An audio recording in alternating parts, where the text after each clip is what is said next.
I have an interesting book for us today. It's called An Angel for Solomon Singer. And before I start to read, I want you to think about people living in a big city. I know you've probably seen movies and news or TV shows where you've seen a very busy city and tall buildings and people on the streets, and someone who lives in an apartment is very different from living in a house with a yard. And some of you I know live in an apartment, but you still have grass around it and maybe a place to run around on the grounds. And Fort Collins is not a big city, so it's different. People don't feel quite so alone here. There are nice people in Fort Collins, and we have a good quality of life. Everybody does have trouble sometimes, though, and sometimes if you have no family and you have no friends, you can feel very lonely, especially if you're living a different life from what you're used to. And that is how we start our story today. So think about our story where it's set in a big city, and this man is the character in the story. His name is Solomon Singer. An Angel for Solomon Singer. This is by Cynthia Rylant. She has written lots of books that we have in our library. Solomon Singer lived in a hotel for men near the corner of Columbus Avenue and 85th Street in New York City, and he did not like it. The hotel had none of the things he loved.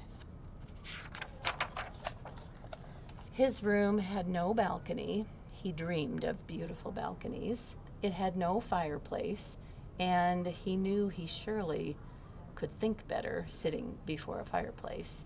It had no porch swing for napping and no picture window for watching the birds.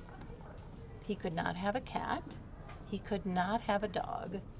He could not even paint his walls a different color. And oh, what a difference a yellow wall or a purple wall could have made. So he's living in a place that's very different from a place he would rather be living. But circumstances have put him here, and must be some circumstances that he can't do very much about right now. It is important to love where you live, and Solomon Singer loved where he lived not at all. And it was this that drove him out into the street each night. It was his dreams of balconies and purple walls that took him to the street. Solomon Singer wandered.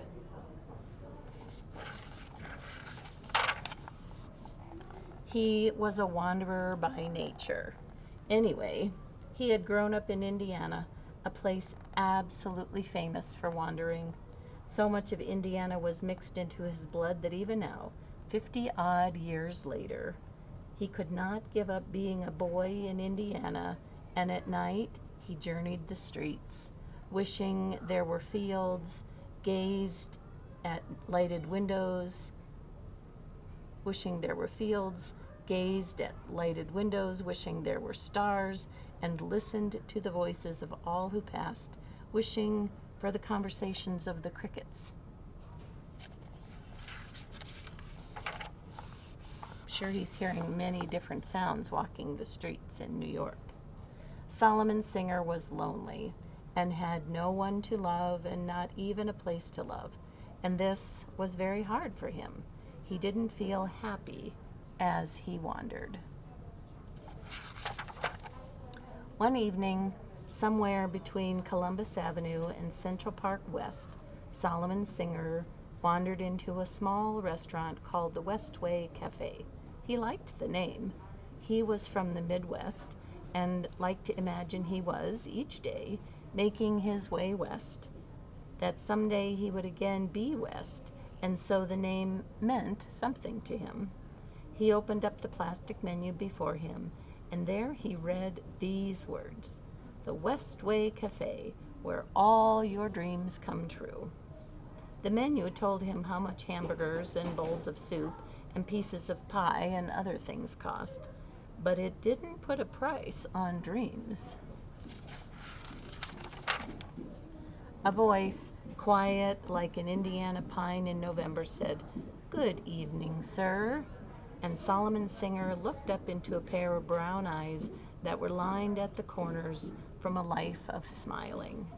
Solomon Singer smiled back at the waiter and ordered a bowl of tomato soup, a cup of coffee, and a balcony. But he didn't say the balcony out loud. The tomato soup was delicious, and he even got a second cup of coffee free. And the smiling-eyed waiter told Solomon Singer to come back again to the Westway Cafe. Solomon Singer did, the very next night. He ordered 2 biscuits and some bacon and a large glass of grapefruit juice and a fireplace. But he didn't say the fireplace out loud. The smiling-eyed waiter was glad to see him, glad to have him, and told him, "Come back again." And Solomon Singer did, the very next night. I think the waiter is a very kind person. And I think that's something Solomon Singer was really looking for. For many, many nights, Solomon Singer made his way west, carrying a dream in his head, each night ordering it up with his supper. When he reached the end of his list of dreams, the end was the purple wall, he simply started all over again and ordered up a balcony. But he didn't say the balcony out loud. You see the things he's imagining. Do you think he's starting to feel not quite so lonely? He has a place to go. And slowly and quietly over time, something happened. On Solomon Singer's walks each night to the Westway Cafe, the streets began to move before him like fields of wheat, and he thought them beautiful. The lights in the buildings twinkled and shone like stars, and he thought them lovely. And the voices of all who passed sounded like the conversations of friendly crickets, and he felt friendly toward them.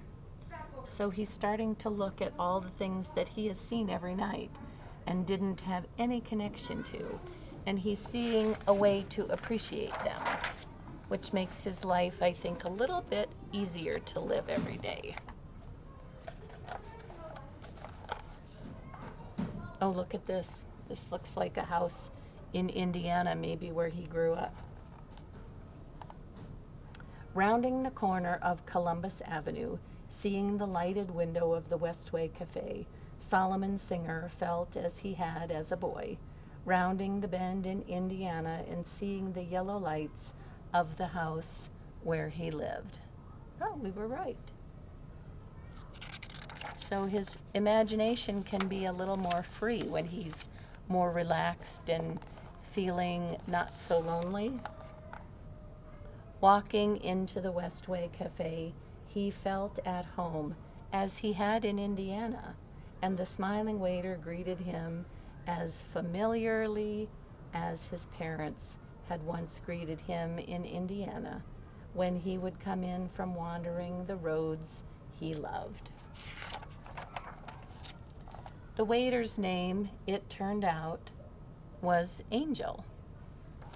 Solomon Singer went to the Westway Cafe every night for dinner that first year, and he dines there still. He hasn't given up carrying a dream in his head each time he goes, and one of his dreams has even come true. He has sneaked a cat into his room. Solomon Singer has found a place he loves, and he doesn't feel lonely anymore, And if you are ever near the Westway Cafe, wishing instead you were in a field of conversational crickets beneath the shining stars, go inside. An angel will take your order, and Solomon Singer will smile and make you feel you are home. Look at this one with his cat. Yeah. A kind person helped a lonely man feel that he belonged and that he wasn't all alone in the world, probably just by being kind. I don't know that in the book, it didn't say he talked to him that much, but I think sometimes when you just know that somebody is going to be kind to you, you can let down some of your fear and maybe a little bit some of your bitterness. You can just kind of open up your heart and look at things differently too. So I thought that was a great book, and I hope you enjoyed it too. I'll see you later. Bye.